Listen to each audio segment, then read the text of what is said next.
जय गुरुदेवाय नमः। जय श्री कृष्ण। आज हम आपको श्रीमद् भागवत रहस्य का 10वां अध्याय का आगे का भाग सुनाएंगे। साधन करो परंतु हृदय से मन से दीन बनो।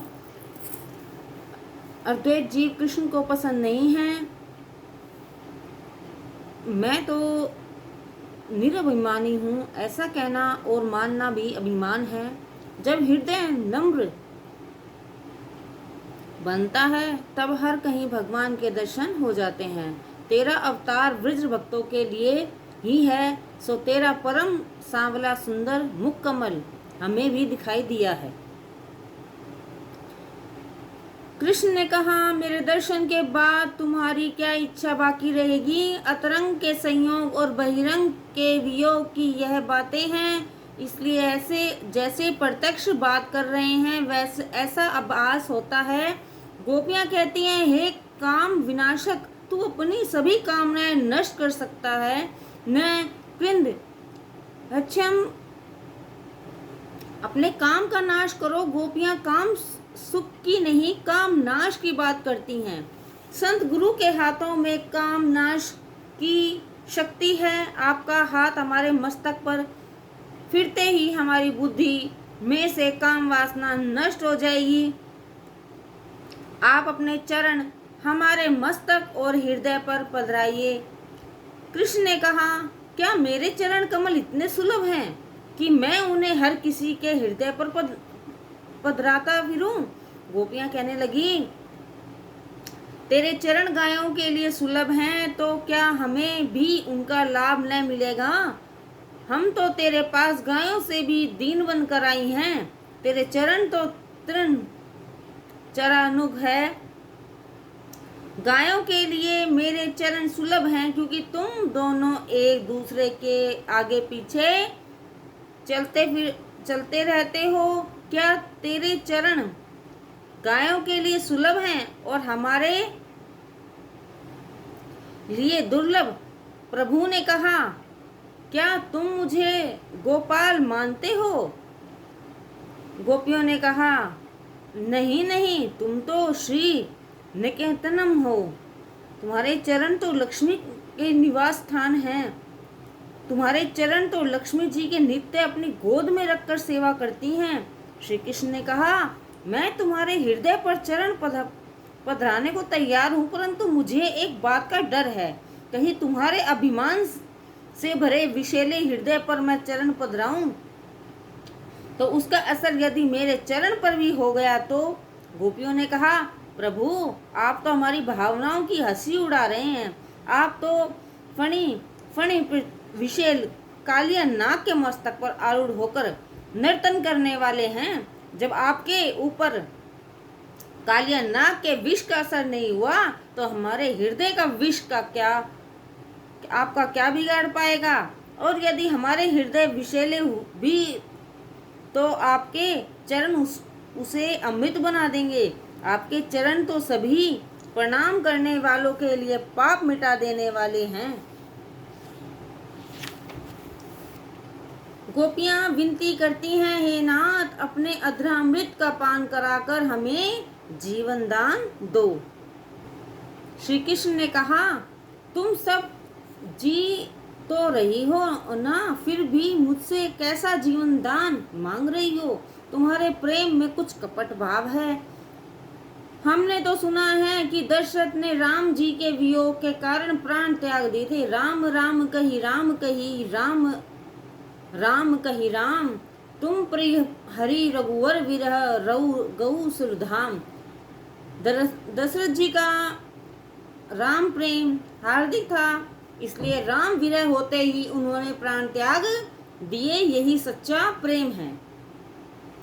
मेरे वियोग में तुम सब जी रही हो, मुझसे बातें भी कर रही हो। तुम्हारे प्राण अभी तक शेष हैं। मुझे लगता है कि तुम्हारा प्रेम सच्चा नहीं है। यदि तुम्हारा प्रेम सच्चा होता तो तुमने दशरथ की भांति अब तक प्राण त्याग दिए होते।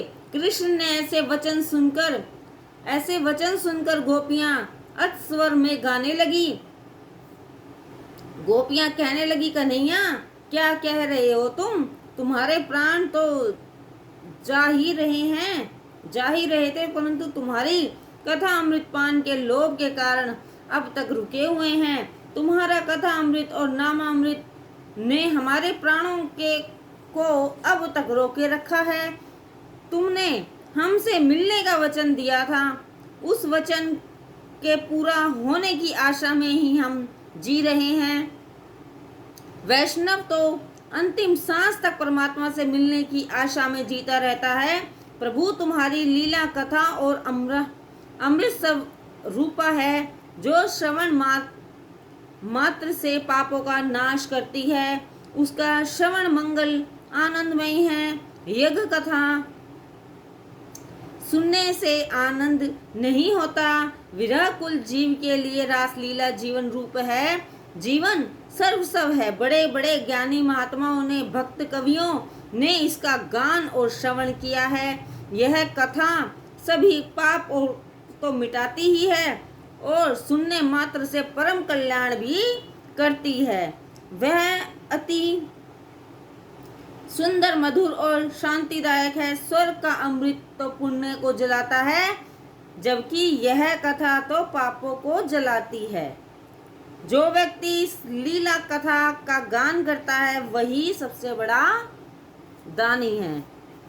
राम जी ने हनुमान जी से पूछा था कि जानकी उनके विरह में अपने प्राणों की रक्षा किस प्रकार कर रही है। तब उन्होंने उत्तर दिया, नाम पहरू दिवस निसी ध्यान तुम्हारा कपाट, लोचन निज पद जननी जही प्राण केहरी बाट।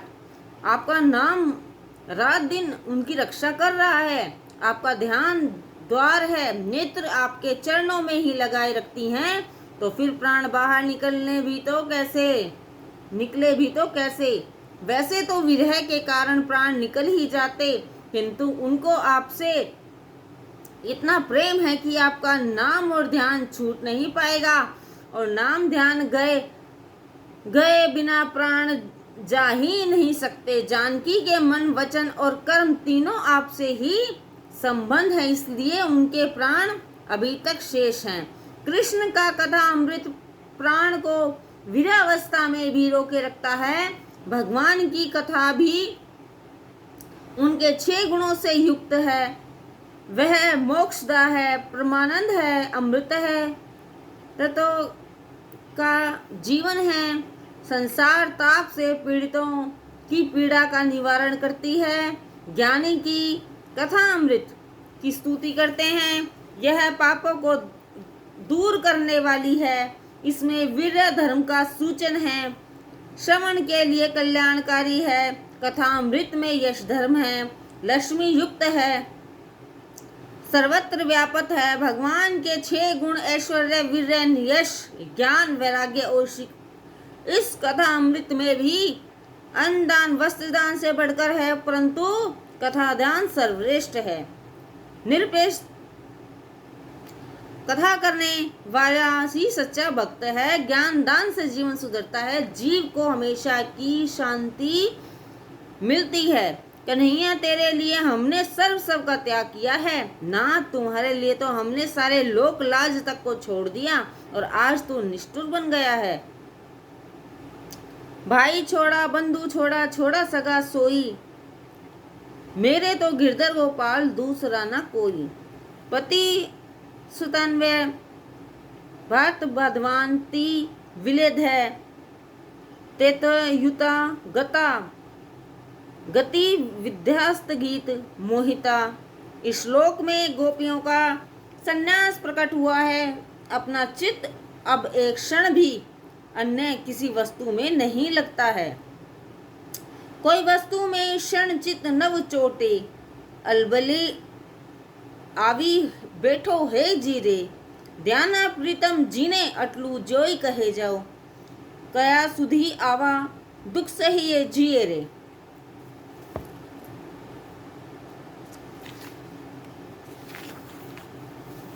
सो हमें शीघ्र ही दर्शन देने की कृपा करें। मुझे तो दर्शन गिरधारी तोरी सांवरी सूरत पर वारी रे। यह विरह वेदना असह्य है, जिसे मीराबाई ने इन शब्दों में प्रकट किया है। ऐसी लगती ऐसी लागी लगाए कहूँ तो जासी ऐसी लगन लगाया। तुम देखे बिन कल न परत है, तड़प तड़प के जीव जासी। गोपियों की कृष्ण दर्शन लालसा भी कैसी है। गोपियां आंखों की पलकें बनाने वाले भ्रम को भी कोसती हैं, क्योंकि पलकें हिलती रहने के कारण दर्शन में बाधा हो जाती है। पलकें झपकने से एक क्षण तक हम आपके दर्शन से वंचित हो जाती हैं।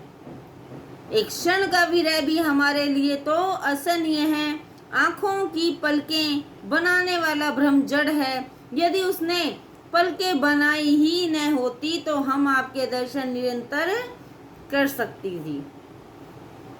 नाथ, आप अपने दर्शन के लिए हमें कब तक प्रतीक्षा कराते रहेंगे। तुम्हें ढूंढते ढूंढते तो हमारी आंखें भी पथरा गई हैं। प्रभु, जब से आप गए हैं हम बहुत बेचैन हैं, हमें शांति नहीं है।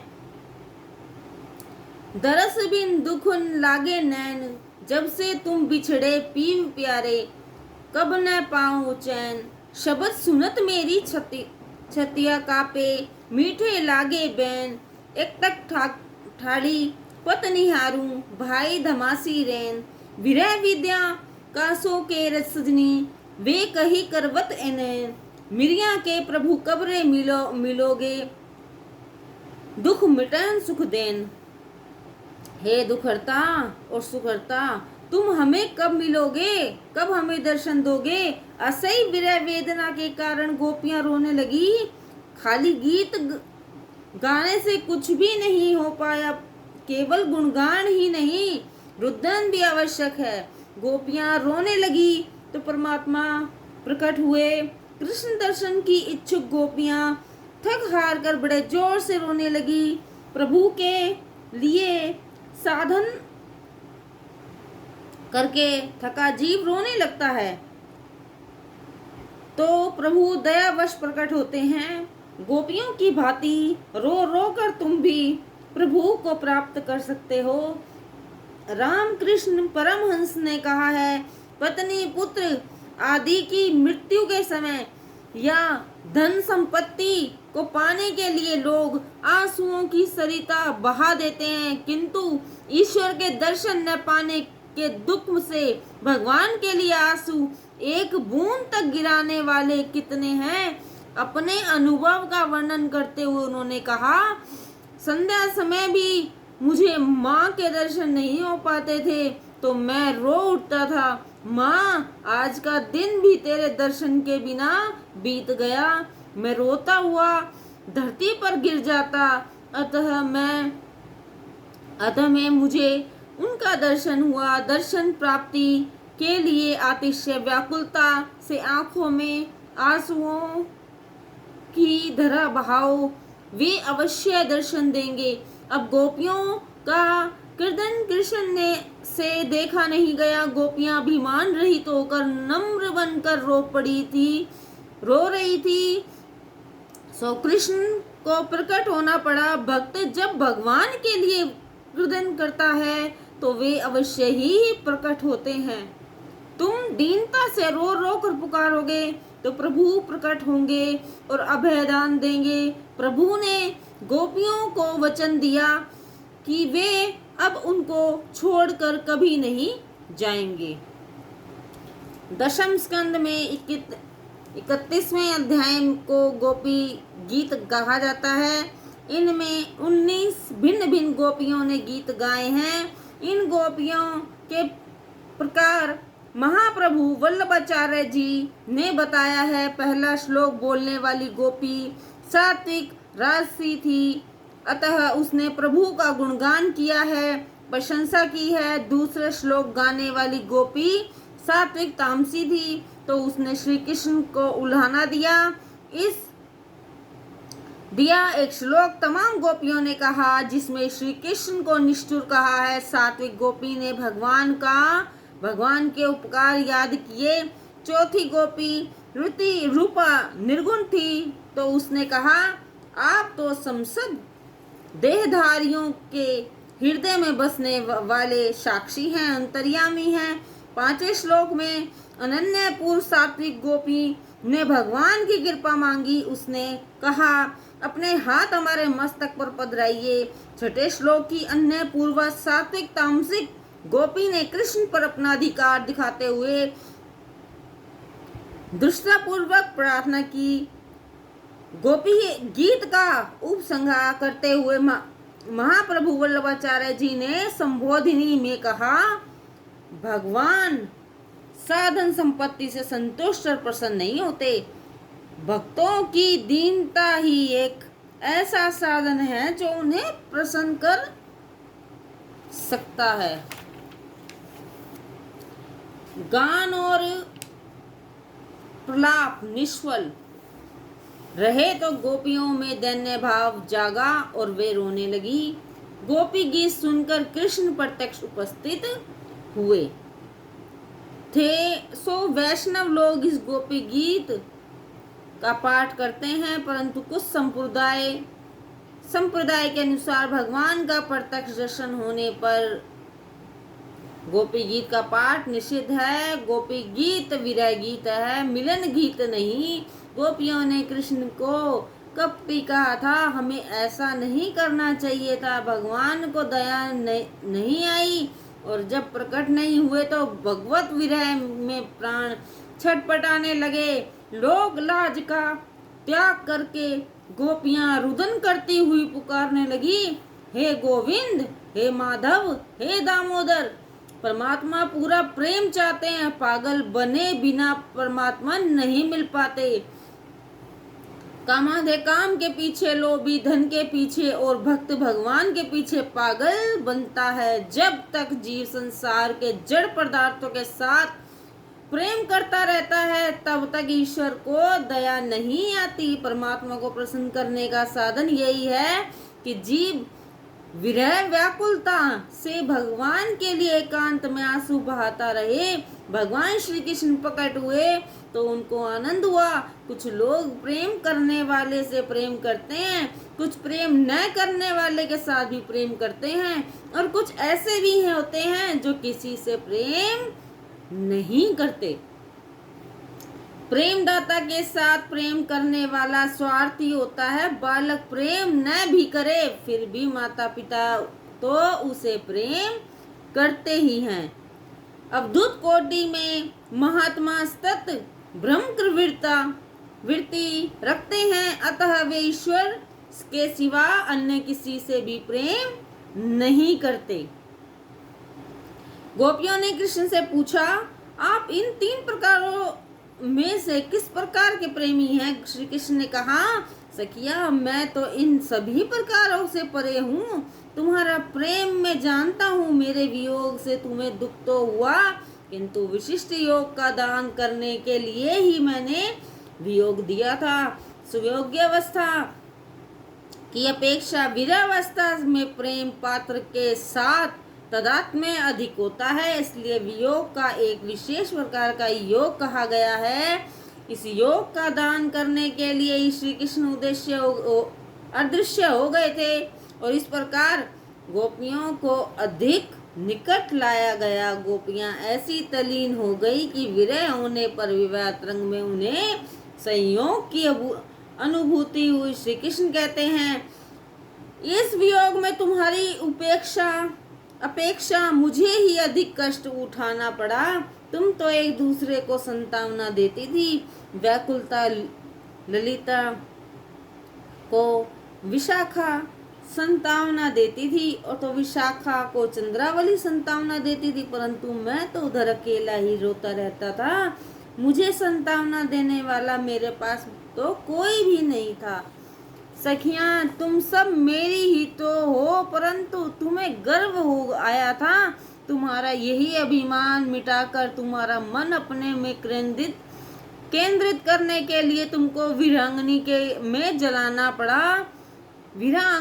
अग्नि में जलाना पड़ा। मेरे प्रति अपने मन में कोई दुर्भावना मत रखना। देवों की आयु लेकर भी यदि मैं तुम्हारी सेवा करूं तो भी तुम्हारे प्रेम का ऋण नहीं चुका पाऊंगा। अब मैं तुम्हें छोड़कर कहीं नहीं जाऊंगा।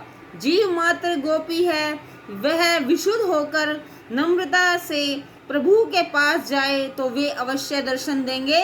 मैं तो तुम सबका जन्म जन्मांतर का ऋणी हूँ। मैं तुम सबके ऋण से भी कभी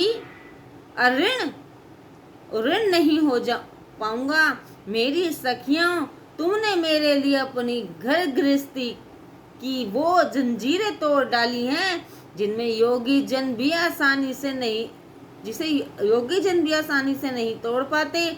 हमारा यह मिलन सर्वथा निर्मल और निर्दोषी है। यदि मैं अमर जीवन और अक्षर देह से अंत काल का तुम्हारी सेवा प्रेम त्याग के ऋण को उतारना चाहूं तो भी नहीं उतार पाऊंगा। तुम सब अपने सौभ्य स्वभाव से ही मुझे ऋण कर सकती हो। भगवान राम अवतार ने हनुमान जी के ऋणी रहे और कृष्ण अवतार में गोपियों के। श्री रामचंद्र जी ने हनुमान जी से कहा था, प्रति उपकार करो का तोरा, सन्मुख होई ना सकल मन मोरा। श्री कृष्ण गोपियों की के ऋणी हैं, इसलिए तो वृंदावन छोड़कर नहीं जा सकते। द्वारका लीला में मर्यादा है, गोकुल लीला में प्रेम। श्री कृष्ण रस स्वरूप है। यह मिलन पंच भौतिक शरीर का नहीं था, क्योंकि वह तो विरह अग्नि में जल गया था। यह तो आत्मा और रसात्मा का मिलन था। गोपियां ईश्वर से मिलने के लिए छटपटाती थी। वियोग में प्राण छटपटाते हैं, तभी जीव ईश्वर से मिल पाता है। परमात्मा से वियोग ही सबसे बड़ा रोग है। श्री कृष्ण का विरह ही कठिनतम दुख है। प्रभु के विरह में संसार से खिलवाड़ करने जैसा महापाप और क्या होगा। विष्ठा का कीड़ा विष्ठा में ही आनंद का अनुभव करता है। जीव की भी यही दशा है, उसे विषय में ही सुख दिखाई देता है। जीव भोगी है, इसलिए दुखी रहता है। जीव जब तक मिलने के लिए व्याकुल नहीं होता तब तक ईश्वर मिल नहीं पाते। रास लीला में अवधेत है। योग का अर्थ है जीव और ईश्वर का अर्थ संयोग। रास लीला महायोग वियोग अग्नि में गोपियों के पंचभौतिक शरीर जल गए। रस स्वरूप प्रभु का चिंतन करती थी। ऐसा होने पर ही प्रभु से मिलन हो पाता है। शरीर मिलन है, इसलिए जले बिना उसका प्रभु से मिलन नहीं होता। सतत भजन करते रहने के कारण भक्तों का शरीर दिव्य बनता है और वे शरीर को प्राप्त कर लेते हैं। इस लीला में प्रेम है, मोह नहीं। प्रेम अतरंग में होता है और मोह बहिरंग में। प्रेम को त्याग की अपेक्षा है, मोह को उपभोग की। प्रेम विरह से पुष्ट है, मोह संयोग से। वियोग के प्रिय मात्र का सत्य स्मरण होता रहता है। वियोग विशिष्ट प्रकार का योग है। ऐसे विशिष्ट योग का दान प्रभु श्री कृष्ण ने गोपियों को दिया। रास लीला में लौकिक कामाचार नहीं था। सभी की अवस्था 11 बरस से नीचे की थी। ऐसे छोटे बालकों के मन में काम वासना कैसे हो सकती है। भागवत में कथाकार श्री सुखदेव जी ब्रह्मनिष्ठ महापरमहंस मुनि हैं, जो लौकिक काम की बात कर ही नहीं सकते। भागवत का श्रोता परीक्षित था, जो मृत्यु के किनारे बैठा था, श्रवण कर रहा था। उसके लिए ही कामाचार की बातें सुनने का कोई विशेष प्रयोजन नहीं हो सकता था। आसन मृत्यु व्यक्ति कामाचार की बातें क्यों सुनेगा। रासलीला में कृष्ण और गोपियों का दैहिक मिलन नहीं था। गोपियों का पंचभौतिक शरीर तो उनके अपने अपने घरों में था। यहाँ तो उनका सूक्ष्म देह से मिलन था, आत्ममिलन था। हे राजन, भगवान की माया से मोहित ब्रजवासी गोपाल अपनी अपनी पत्नियों को अपने पास ही मानकर श्री कृष्ण की ओर दोष दृष्टि से नहीं देखते थे, उनको भी आज श्री कृष्ण के प्रति द्वेष उत्पन्न हुआ। इस लीला में गोपियों के सूक्ष्म आध्यात्मिक शरीरों का ईश्वर से मिलन था। सूक्ष्म शरीर 17 तत्वों से बना हुआ है। प्राण, ज्ञान इंद्रिय और 5 काम इंद्रियां, तन, मन और बुद्धि, ये सब मिलकर 17 तत्व होते हैं। जब मन मरता है तब सूक्ष्म शरीर भी मरता है और भक्ति रस मिलता है। सुखदेव जी ने स्पष्टतः कहा कि भौतिक देह विलय के पश्चात ही गोपियों को रासलीला का लाभ मिला था। यह तो जीव का मन से परमात्मा के साथ मिलन था। गोपियों के लिए जो विशेषण प्रयुक्त किए गए उन्हें देखिए। यहाँ मन शब्द का प्रयोग किया गया है, शरीर शब्द का नहीं। श्री कृष्ण ने जिन गोपियों का मन हर लिया है, इस लीला का चिंतन करने से काम विकार नष्ट होता है। भागवत के 10वें स्कंद के 33वें अध्याय का 40वां श्लोक देखिए। ब्रजवासी नारियों की भगवान के साथ की गई क्रीड़ा को जो धीर मनुष्य श्रद्धा पूर्वक श्रवण और वर्णन करता है, वह भगवान की परम भक्ति पाकर हृदय के रोग रूप कामदेव से मुक्त हो जाता है। आरंभ में गोपियों ने कहा है कि हम सभी विषयों का त्याग करके आई हैं, यहाँ तक अपने स्त्री तत्व तक का भी त्याग कर दिया है। अतः में उन्होंने कहा कि यदि हमारे हृदय में काम संबंधी कुछ वचन लोगों को अखरते भी हैं, परंतु उनके आरंभ और अंत के वचनों को भी ध्यान रखना चाहिए। जो रास लीला का श्रद्धा पूर्वक श्रवण और वर्णन करता है, उसे भगवान के चरणों में पराभक्ति प्राप्त होती है, जो और शीघ्र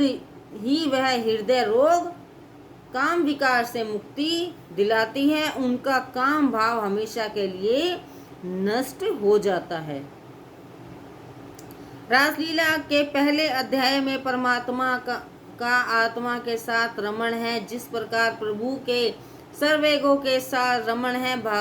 भागवतकार जानते हैं कि कई लोग शंका भी करेंगे, इसके लिए उन्होंने स्पष्टतः वर्णन भी किया है। राजा परीक्षित ने सुखदेव जी से प्रश्न किया था कि गोपियां तो श्री कृष्ण को अपना परम प्रियतम मानती थी, उनमें ब्रह्म भाव तो था ही नहीं, परंतु अर्थात वे तो उनके प्राकृत गुणों में आसक्त थी, तो गुणों के से प्रभाव रूप संसार से उनकी निवृत्ति किस प्रकार हुई।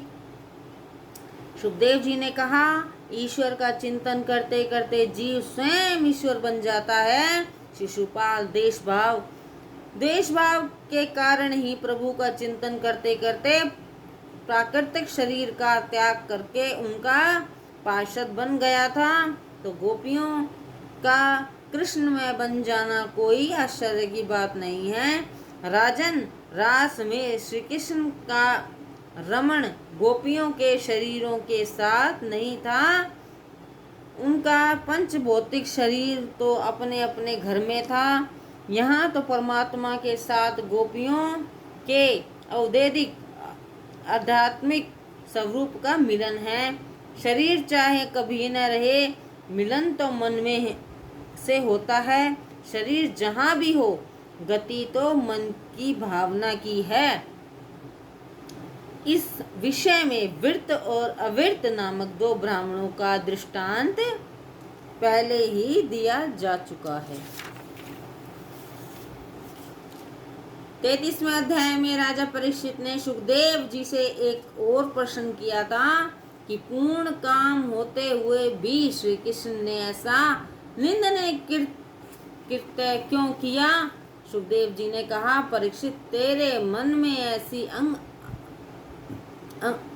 अमंगलीयमयी बात आई कैसे। यह कोई स्त्री पुरुष का मिलन नहीं था, जीव और ईश्वर का मिलन था। यह रासलीला 6 मास तक चली थी। क्या 6 मास तक वज्र नारियों अपने घर से बाहर रह सकती थी? इसी बात से सिद्ध होता है कि यह तो जीव का ईश्वर से मिलन था। प्रभु की लीला अगम्य है। जय श्री कृष्ण, जय गुरुदेव।